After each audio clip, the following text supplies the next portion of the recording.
Welcome to Freddy's Greenhub. In today's world, when we talk about the energy we use every day, we mostly rely on both renewable and non-renewable sources to generate electricity. But have you ever stopped to think about where exactly your electricity is coming from and how it impacts the environment? In the last video, we covered oil as the most used electricity source in the European Union. Today, we are starting with natural gas. It's the second most used energy source in the European Union, covering 21% of our energy needs. But what does the number really mean? Let's break down and explore the entire process. Natural gas, primarily methane, forms over millions of years from decaying organisms under intense heat and pressure beneath sedimentary rock. It is accessed by drilling wells into these reservoirs, where it can be found alongside crude oil either. After extraction, gas goes through processing plants to remove impurities like oil, condensate, water, sulfur and CO2, resulting in pipeline quality dry natural gas. Transportation is via pipelines to distribution centers or stored underground. And use?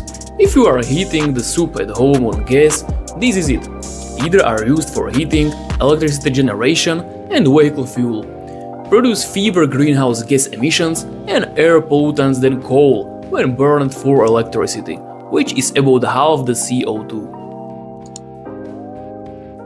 However, methane leakage during extraction and transport is a significant concern due to its high global warming potential. It means imagine holding a single molecule of methane in one hand and a single molecule of CO2 in the other. Over a 100-year period, releasing just 1 kilogram of methane into the atmosphere has the same warming effect as releasing 23 kilograms of CO2. We cannot forget that natural gas is colorless and highly explosive, so it is better to turn off your oven.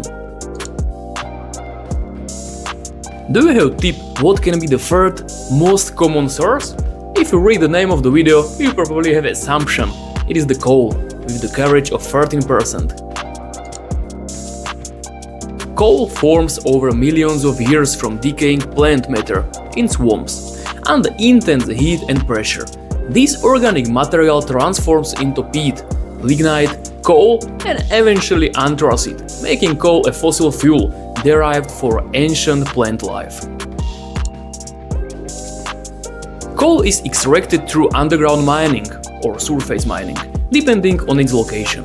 Surface mining is used for shallow deposits, while underground mining is employed for deeper seams. Both methods involve significant environmental disruption. Coal is primarily burned to generate electricity, where it produces steam to drive turbines. It is also used for heating and as a raw material in steelmaking for coke. Additionally, coal can be converted into synthetic fuels, although this process is less common. Coal mining and burning heavily damage the environment. Mining destroys ecosystems and endangers workers, while burning coal releases CO2, driving climate change.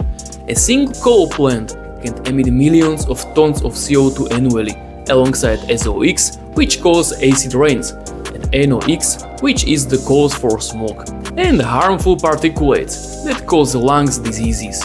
Efforts like carbon capture and storage (CCS) aim to reduce these emissions, but their adoption remains limited, leaving coal's impact a significant global concern. Imagine you kick the football ball into the air. This is the global warming potential of the coal, which is high because of the large amounts of CO2 it releases when burned. On average, burning coal for electricity generates about 900 to 1000 grams of CO2 equivalent per kilowatt hour. This makes coal one of the most carbon-intense energy sources, significantly contributing to climate change. So, as we have seen, both natural gas and coal have significant environment impacts. Natural gas, while cleaner than coal in some ways, still carries risks like methane leaks. Coal, on the other hand, remains one of the most carbon-intense sources of energy, contributing heavily to climate change. It's clear that we need to rethink about how we use these resources. In the next video, we will take a closer look at the nuclear energy.